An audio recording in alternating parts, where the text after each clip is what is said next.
I am Shane Cashman, and these are Tales from the Inverted World. We are pleased to announce that Tales from the Inverted World is becoming a Timcast exclusive. Sign up at timcast.com to get access to Volume 2 of Tales from the Inverted World, Ghosts of the Civil War. The following story you are about to hear is true. The gold, the fire, and the howling ghosts. Not long after the attack on Fort Sumter in April 1861, a great comet sailed through the night sky. It shone like a coin with a long serpent's tail made of vapor and debris. The comet flew so close to Earth that it made a shadow against the land. It could be seen for weeks, every night, flying slowly out of view. Throughout time, humans have seen comets as gods, giants, monsters, planets, bad omens, or the tears of saints. The Romans believed the Great Comet of 44 BC was the soul of assassinated Julius Caesar rising to divinity. And when Queen Cleopatra died, the Egyptians saw comet stars falling from the sky as if the sky was weeping. But as the United States fractured, Union and Confederate soldiers looked to the heavens and wondered what the stranger traveling over their country symbolized this time. That summer, they would get their answer. They began to call it the War Comet. 4 years later, hundreds of thousands of dead would follow the image of the War Comet into the unknown. In the end, it might have seemed as if the War Comet was a harbinger of death, a grim sign from God that war wasn't only imminent, but it would soak the land in blood.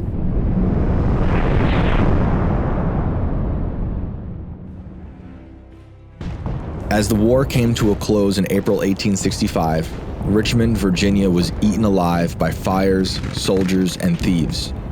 The capital of the Confederacy devoured itself in the way a coyote might chew off its own limb to free itself from a trap. It would rather die on its own terms, dragging itself into the woods, than allow the hunter the trophy. It had only been a year since the Union Army failed to burn Richmond down. In the spring of 1864, Colonel Ulrich Dahlgren intended to free the Union soldiers from the rebel prisons, which were known for their depravity. Dahlgren was a young man, 21, with dark hair parted neatly to one side, and he wore a thin mustache and beard. There was an eager way about him when it came to riding into battle, a thrill that got him a reputation for taking on charges that seemed more suicidal than strategic. Although he had lost his right leg 2 years earlier in Gettysburg, he continued to fight with a wooden leg. Seeing as how close the enemy lines were to Richmond, the rebels anticipated the raids on their prison, so they buried a large quantity of gunpowder under the prison, sufficient enough to blow up every inmate. Dahlgren planned to free the Union troops, arm them with flammables, and torch Richmond. It would have been a great symbol for the North to see the rebels' sprawling industrial city along the James River burn to the ground. But Dahlgren's forces never got close enough to liberate the prisoners of war. He was forced to retreat, and then he was ambushed. Dahlgren was shot 4 times, once in the head. He died on the battlefield. It is said that a 13-year-old boy looted Dahlgren's corpse, searching for valuables. In doing so, the boy discovered official papers giving the colonel commands not only to burn Richmond, but to capture and assassinate the Confederate leaders, including Jefferson Davis. The Richmond newspapers printed the commands found on Dahlgren's corpse, which in turn encouraged a savage demonstration amongst locals. The people of Richmond exhumed Colonel Dahlgren from the battlefield, tore off his wooden leg, cut off a finger to steal a diamond ring, carried him back into the city, and displayed the corpse outside the train depot. It seemed they wanted to taunt the living by taunting the dead, the corpse of the enemy decorating the heart of the largest Confederate city. Eventually, Dahlgren's corpse was moved to an unmarked and shallow grave. The North disputed the legitimacy of the papers. Dahlgren's name was evidently spelled wrong too, which caused many in the Union to believe the papers were a forgery. But it didn't matter. Whether it was a city on fire or an unearthed corpse, each side made symbols out of destruction. And some believe that the news of the supposed commands for Colonel Dahlgren to capture and kill Davis would inspire John Wilkes Booth to assassinate President Abraham Lincoln. By April 1865, 1 year after Colonel Dahlgren's corpse was vandalized, Richmond would not be spared from annihilation. However, this time, the Confederates themselves would destroy the city. Union General Ulysses S. Grant took Petersburg, and Richmond was next. The rebels refused to let Richmond fall into the hands of the Federal Army. They'd seen what General Sherman's march to the sea had done to the South, the devastations of scorched earth, crops burnt, homes raided, railroad tracks melted and bent around trees. If anyone was going to burn their city, it would be the rebels themselves, not the Federals. Upon orders of evacuation, the Confederates were also commanded to set fire to warehouses filled with tobacco, the smoke twisting into the night sky. They dumped liquor into the streets to keep people from getting wildly drunk as the enemy approached. But men scooped up the spirits into their hats and drank in abundance below the fires. Amongst those rising fires, the dark silhouettes of church steeples looked like the hats of witches crouching in flames. Banks, bridges, and pharmacies burned as thousands of Confederates evacuated their capital. Mobs looted stores, horses loaded onto trains, cannons were abandoned. What the fires didn't eat, thieves took. That night, the fires reflected in the James River so that even the water appeared to burn. 2 trains would leave in the night, one carrying Jefferson Davis and his cabinet, the other carrying their treasury of gold, silver, Mexican silver dollars, jewelry, and paper currency. The treasury was the last hope of the dying Confederacy. It was of equal importance to the Confederates to keep Davis and the treasury from falling into Federal hands. Davis hoped to reestablish a headquarters in Texas, and with the treasury, regroup and rebuild. William Harwer Parker had been put in charge of the treasury. At the time, he was the commander of the Patrick Henry, a steamboat docked in the James River that had been captured when Virginia seceded. Parker, with 60 teenage soldiers, kept guard over the treasury. They torched the Patrick Henry before leaving with the gold for the train out of Richmond. But as Richmond burned, the 2 trains were delayed for many hours. Evacuees crammed the trains. Jefferson Davis didn't know it yet, but he would eventually return to Virginia, imprisoned on charges of treason. Many years after that, the city would also become his final resting place in the Hollywood Cemetery. Commander Parker recalled the terror as he and his soldiers waited to flee the city with the gold, the squeal of Richmond dying all around them.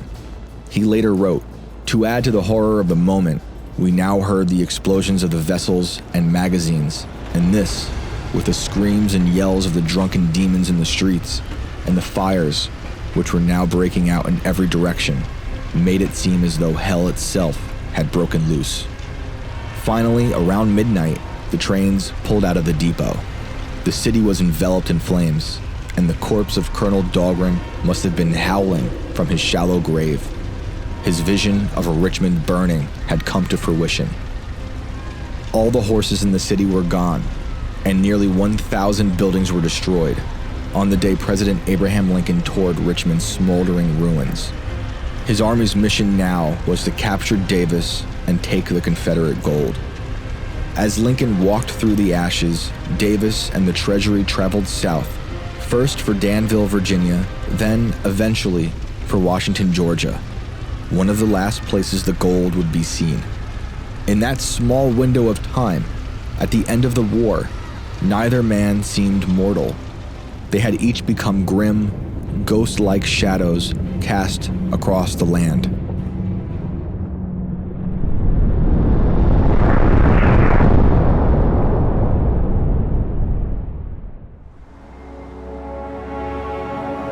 It was almost Halloween. There were witches, skeletons, and jack-o'-lanterns smiling from the front yards in Washington, Georgia. Dr. Mark Waters waited for me on the porch of the Washington Historical Museum on Robert Toombs Avenue. It's a large white house with a grand staircase, surrounded by tall trees. Stephanie Macchia, the director of the Wilkes Historical Society, was seated on the bench next to Mark. Her office was in the museum. Clint Brantley was in a rocking chair across from them, trying to keep Mark from leaving. I was running an hour late thanks to the purgatory of the Atlanta airport's car rentals. Clint had warned me about the preciousness of Mark's time. He was a historian and a meteorologist, and he seemed to like to keep his schedule as if it were as predictable as the day's weather. Clint said I didn't have to worry though, he would keep them talking. When I finally pulled up in my rental, Clint greeted me in the dirt parking lot. He wore a dress shirt because he wanted to look professional for Mark and Stephanie. Meanwhile, I was trying to regain my balance after the hour drive to my 6 a.m. flight out of New York and the 2-hour drive from Atlanta into Washington. I shook Clint's hand for the first time, and then he came in close to whisper something. He said we had to be careful about who we talked to around town now, because he just heard there was a young woman filming a TV show about the gold. He was concerned, but not discouraged. If anything, I was intrigued. From what he gathered, it sounded like this woman had gained a monopoly on some local properties by way of contracts. Even the museum was involved in some sort of deal with her.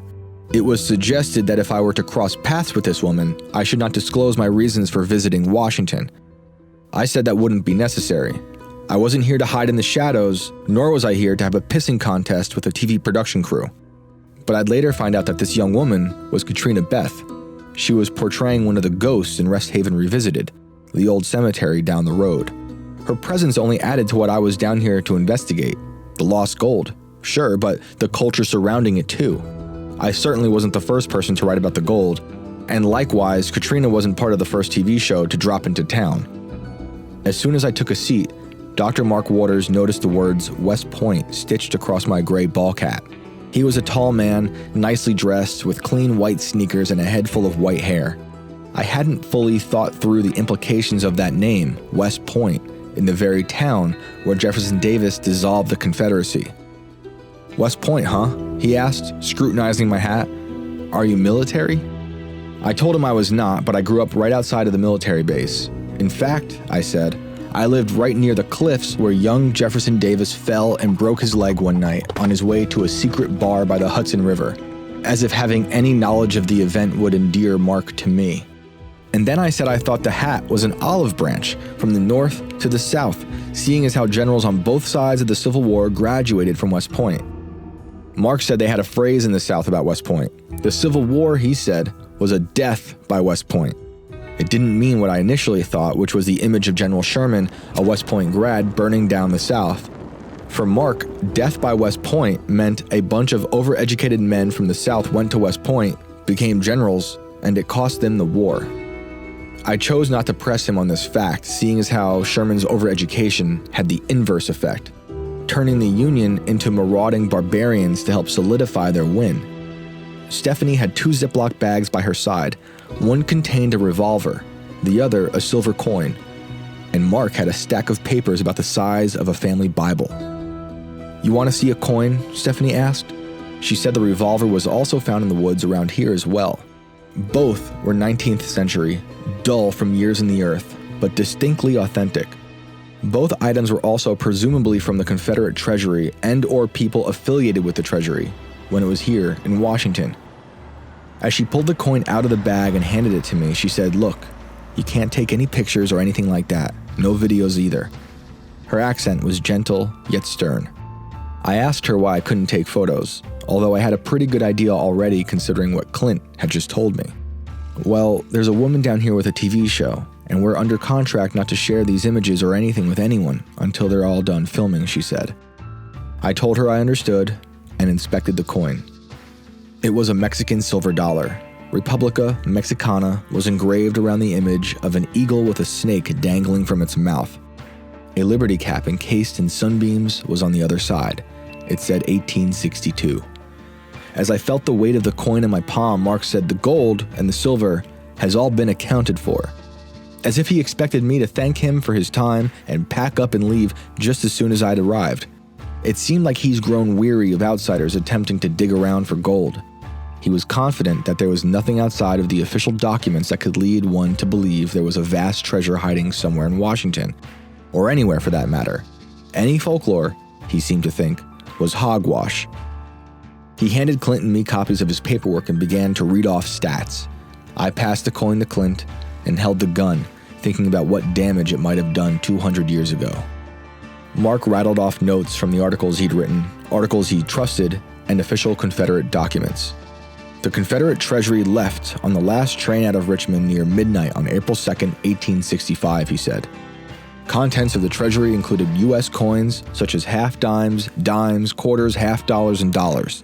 That estimated to be about $157,253.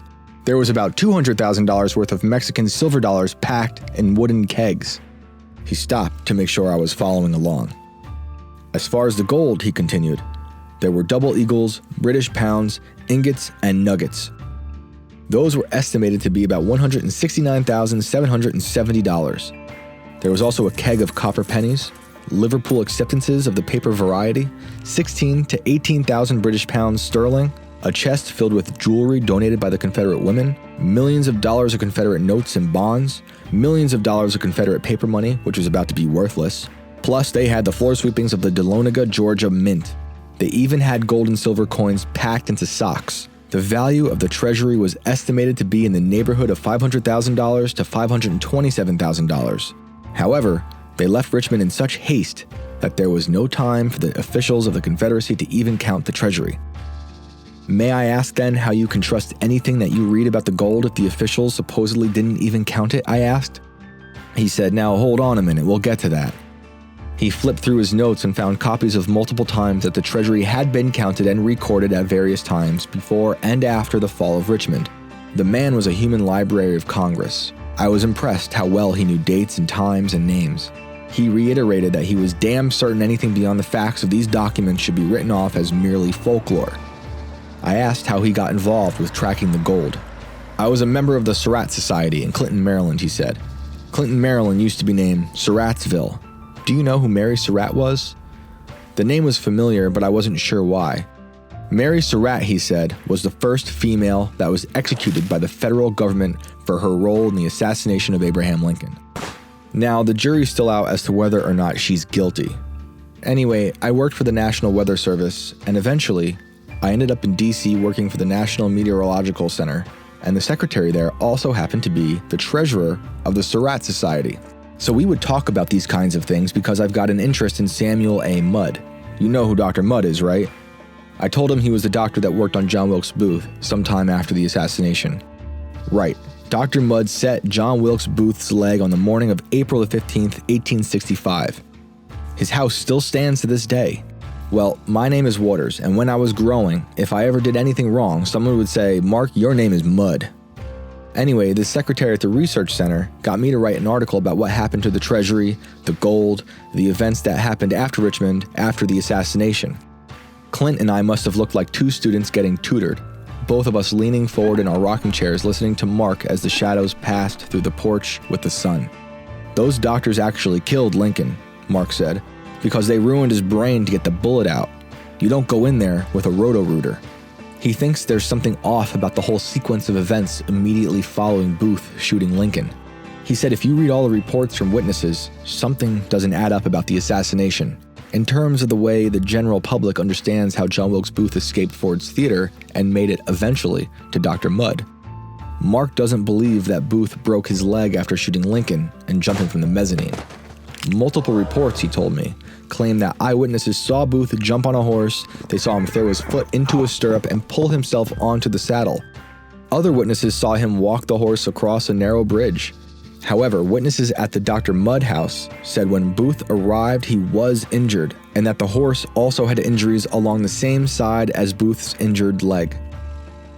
Mark supposes that Booth injured himself during the getaway well after running out of Ford's Theater. He doesn't doubt what Booth did, he just doesn't like that the textbooks record it even a little wrong. How do you trust any history then? I asked. We have the archives, the accounts by the bankers, from the damn site where it happened. Mark started to raise his voice some.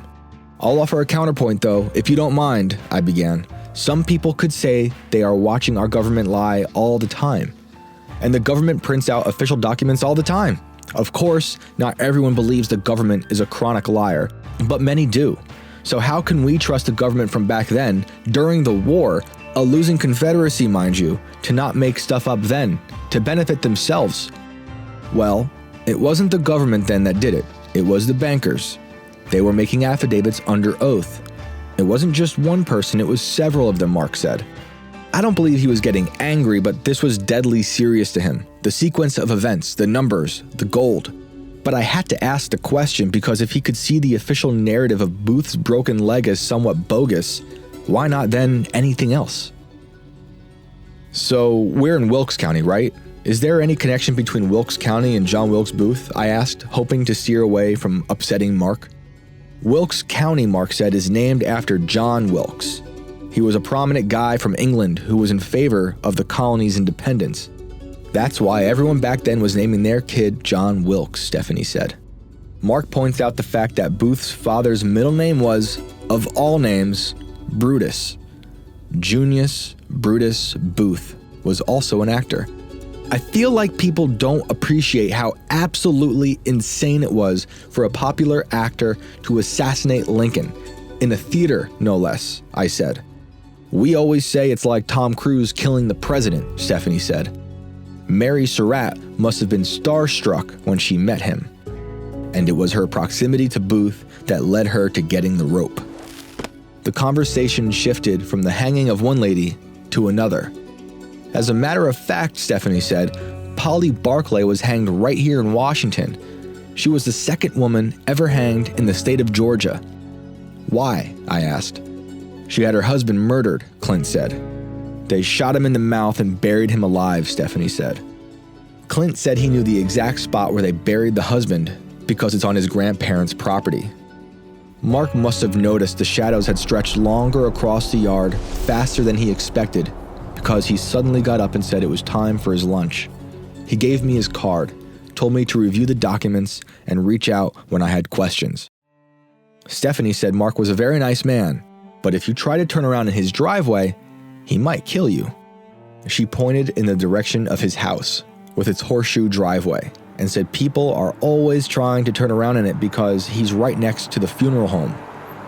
Mark seemed like a nice enough guy, unless you questioned his documents, but it was funny to imagine him yelling at a car full of mourners making a U-turn outside of his house because they drove past the funeral home. As we took our seats again, I looked up at the museum. There was an unmistakable feeling as though it was watching you. As far as I knew, there was no one inside, but every window seemed like a giant glass eye staring at me. Almost as soon as Mark left, a shiny, candy apple red Jeep pulled into the parking lot. Stephanie knew the car. It was Katrina Beth. This is the girl with that TV show, Stephanie said, and discreetly put the relics away. Don't mention anything. The Jeep looked like something you'd win on The Price is Right. Now, it could have been total coincidence that Katrina showed up suddenly, but it could have also been that someone in the museum told her I had a meeting with Mark and Stephanie, and now she felt obliged to show her face and make sure I was respecting whatever territories she might have staked out for herself. Stephanie whispered to me, "You're just here. We're not talking about the gold. I didn't show you anything." It sounded like she was more of a hostage to the production than a contracted guest. Clint asked if she was some kind of highfalutin city girl, wondering if she was a fish out of water. "Oh no," Stephanie said. "She's a gun-toting, tobacco-chewing girl." Stephanie put her pack of cigarettes and her lighter in a little metal urn, put the top on, and hid it beneath the bench. "I'll just take her inside," Stephanie said. "Y'all can stay out here." Out of respect for Stephanie, I decided to play along. I wouldn't go out of my way to expose the fact that Stephanie had been showing off some of the TV show's treasure. But if Katrina asked, I wasn't going to lie. Stephanie got up to meet Katrina. Her round face was framed by long, straight black hair and a pair of large frame sunglasses. She gave us a smile and walked into the dark museum. The old door creaked open and shut behind them. Clint whispered, "I'm not gonna lie. I did not know there would be other people trying to write about the gold." "It's all good," I said. "I'm not here to race them." Although I had just met Clint in person for the first time, we had talked on the phone a handful of times before I flew down, and I felt confident that I could trust him. Even still, I had to consider whether or not he knew all along that this woman was here and wanted to see some competition. He looked around to make sure no one else was walking up on us, and lowered his voice some more. "That stuff Mark was saying about the gold," he said, It's really good, and he is a very smart man. But you also got to talk to the people here who had family members who were telling them the stories of the gold since they were young. I'll talk to anybody, I said. I'll even talk to the TV lady. I nodded toward the museum. Not a minute later, the door to the museum swung open, and Katrina ran out of the place as if her hair was on fire. She wasn't screaming, but it seemed like something had alarmed her. "You okay?" Clint asked. It's too loud in there," she said, shaking her head. Seeing as how the museum was empty, I must have looked confused. We couldn't help but take her seriously. I also wanted to be polite even if I didn't fully believe her, but something had disturbed her inside the house. Her hands trembled. Whatever it was that she could hear, it was real enough to her that she felt like she was drowning among the voices of the dead. She attempted to smile as she gasped for air, maybe because she understood how odd this might look to strangers. "I'll tell you what," Stephanie said, trying to make Katrina feel better. "I used to live in a house over here, and I had felt like it needed a facelift. Well, one morning I was up early, it was still dark, and I walked into the room." She paused to make sure she chose her next words carefully. "And I heard something. It wasn't out loud, but I heard it loud as day in my head. It yelled, 'Get out!' It was so vivid that I threw up my hands and said, 'Okay,' and I went running down the stairs. When I got downstairs, I said, 'Oh no, we're not doing this. This is my house.' So I went back upstairs and I said real loud, 'Look, you can stay here. It is a nice house, but this is my house.' And then, again, loudly in my head, I heard, 'No.'" Stephanie said she learned to coexist with whatever it was occupying her home. She said the ghost eventually started turning on the stove. Things would move. She'd hear the sound of footsteps where there was no one walking. All manner of little interruptions that had no tangible explanation. So Stephanie started talking back whenever she'd notice an open flame on the stove. She'd say, "That's not funny. Don't mess with my things." Look, when you start renovating an old house, you're stirring up the energy and it awakens the spirits. And then they come out. You're messing with their home too. Katrina appeared unsurprised by Stephanie's story. This seemed like an everyday occurrence. She said there was nowhere that was safe from the dead. She turned her attention to us now. I was clearly from out of town, as was she, and I suspect we could both hear it in each other's accents. As we introduced ourselves, she pulled another cigarette from her pack. She didn't have a lighter, so I lit it. "I'm going to be Polly Barclay," she said, as though she were introducing me to the ghost she was not just portraying, but also actually becoming. "How long have you been able to talk to ghosts?" I asked. "I grew up with this problem," she said. "Do you think it's a curse?" I asked. "It runs in my family. On my mom's side, every generation, the women have this." She pointed to her head. "My great-great-grandma used to be the person everyone in town came to get readings and find missing things." "Was that down here?" I asked. "Massachusetts," she said. "That's where all the witches are," Stephanie said, alluding to Salem. "My mom was kind of disconnected from her family," Katrina said. "And that disconnect made it so her mother never really developed or understood the ability. She only learned to fear it, prayed for it to stop, chalked it up to dreams or anxiety, anything but the voices of the dead. But when Katrina was 2, she was already starting to communicate with spirits. Her mother was scared for her daughter. She'd make her pray every night to stop the voices. Her mother told her the same thing she'd tell herself. It was only dreams." I was just like, "Well, thanks, Mom," Katrina said. "And about 5 years ago, I met this world-renowned psychic. She told me, 'Oh my God, you're freaking powerful.' And she's like, 'You need to close yourself off because you're just wide open and everything is communicating with you and you're absorbing everybody else's feelings.' Now she grounds herself every morning by putting a golden light over her to block out the noise. She repeats her name 3 times in her head like a mantra to whittle all the voices down to only her own. She said it was difficult to find her own voice, and that some places, like the museum, can find a way to invade her thoughts no matter what she does. Stephanie said she heard that more people have this ability than you'd think. They just don't know it, she said. They hear something in their head and they just think it's their thoughts. Although my default is typically skepticism, I felt inclined to tell them that only a day prior, I learned about another woman who can't go anywhere without being inundated with the voices of spirits. Up until this point, I'd never met anyone who claimed to experience this level of correspondence with the dead. I was getting a haircut in New York by my friend, I told them, and she told me about this woman who can do the very same thing as you. I motioned to Katrina. She talks to ghosts everywhere, or rather, the ghosts talk to her. She had come into the salon and told my friend there is something here that isn't your mom's, but your mom had it for years, and now you have it. She told my friend the object was now in the color room of the salon. My friend's mom has been dead for years, but she knew exactly what the woman was talking about. It was a paper towel holder. She had purchased it for the salon, and it had this heart shape that was identical to a keychain my friend's mother once owned. She's held on to the keychain for the last 30 years. I believe she bought the paper towel holder for that reason. Sometimes coincidences like this can't help but make me consider just how little I understand about human providence, or really anything. It could somehow be a parlor trick, anything is possible, but now here I was talking to another woman who also claimed to be able to speak to the dead. Do you think a lot more people can talk to the dead? They just don't know how? I asked. I think everyone's born with the ability. But then you start getting told at a young age that it's all nonsense, and it becomes a tool locked in your brain that no one can access, she said. Do you find them or do they find you? I asked. A lot of times they find me, she said. Like, I can open up and I can access their visions in like my mind's eye or whatever you want to call it, but most of the time it just happens naturally. I forget to like block myself off and I just walk right into the spirit world, wide open.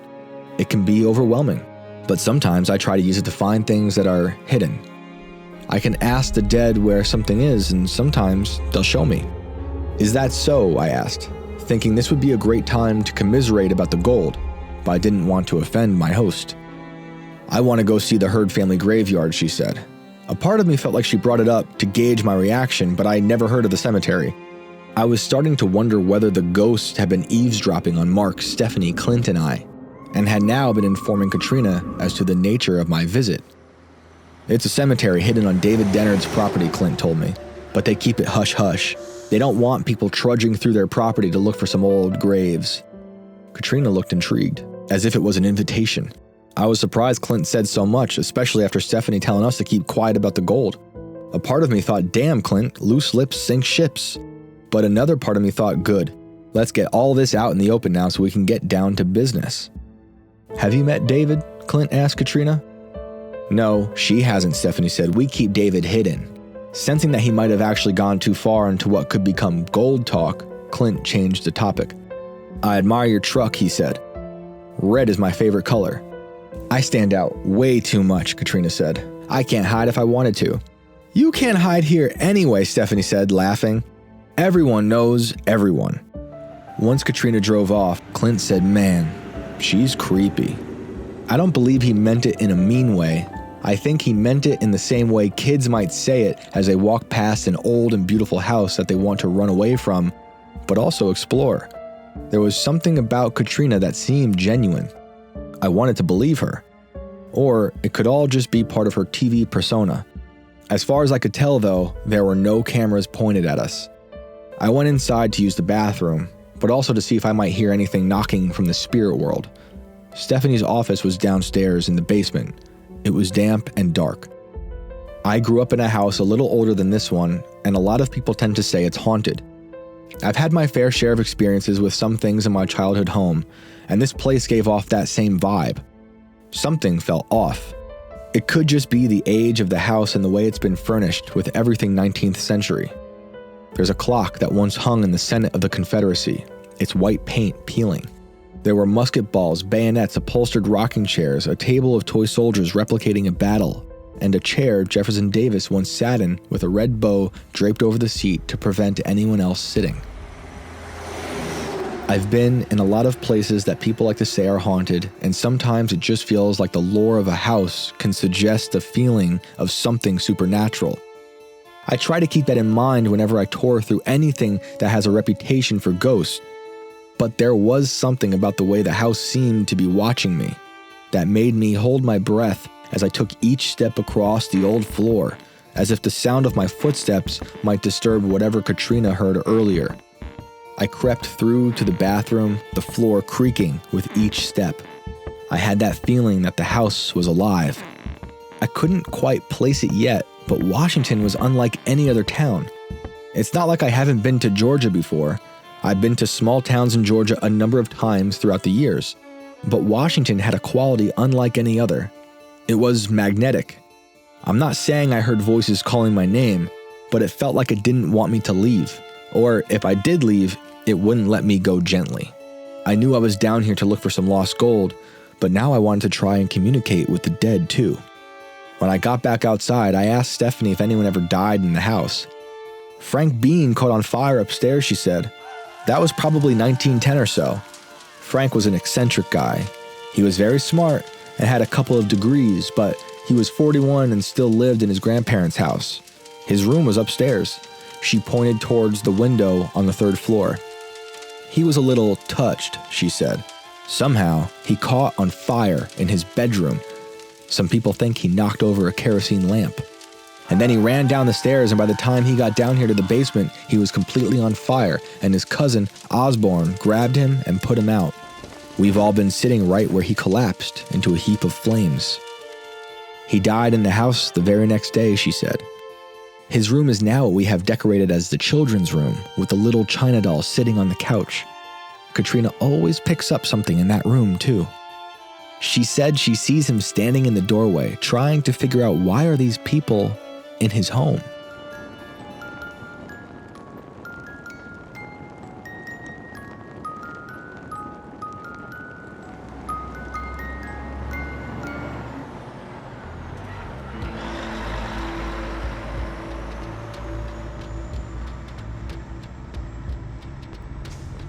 One hour outside of Washington, Georgia, William Glenn was sitting in his office where he sells life insurance when another ghost walked through the door.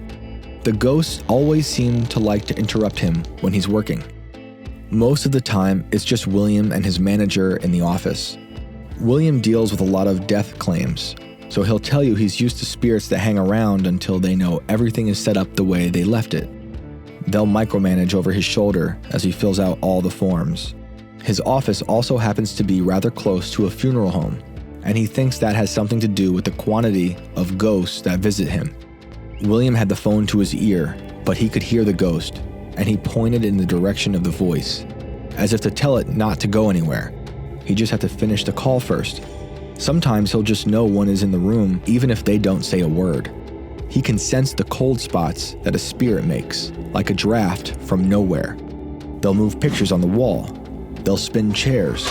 They'll slam doors. They can yell. They can be impatient. As soon as he hung up the phone, William said, "Are you still here with me?" The spirit answered with a low, warbling voice. William reached for his phone to record the interaction, something he always tries to do. The voice said it walked all the way from the Wilkes County Museum in Washington. William knew the museum well. He likes to test his abilities outside of his office, and he had heard about the possibility of ghosts in the museum. So he traveled there not long ago. He was fairly certain one of the spirits he spoke with in the museum was now standing in his office. "How did you find me?" William asked. "Your light shines bright," the spirit told him. William's heard that before from the spirit world. They tell him some people are like beacons for the dead. "What can I do to help you?" William asked, as if it were any other client walking through the door. William leaned in with his ear to make sure he heard the voice. It said, "You have to come back to the house."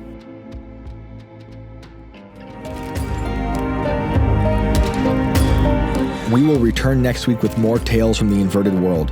You can find us on Instagram and Twitter at Inverted Tales and on Facebook at Tales from the Inverted World. You can purchase Volume 1 of the Tales from the Inverted World book at invertedworldbook.com. Tales from the Inverted World is becoming a Timcast exclusive. Please sign up at timcast.com to gain access to Volume 2 of Tales from the Inverted World, Ghosts of the Civil War. We will upload new episodes weekly, plus bonus content. I promise to introduce you to ghosts, skeletons, witches, UFOs, bloodthirsty psychopaths, and all the other real characters hunting for lost gold.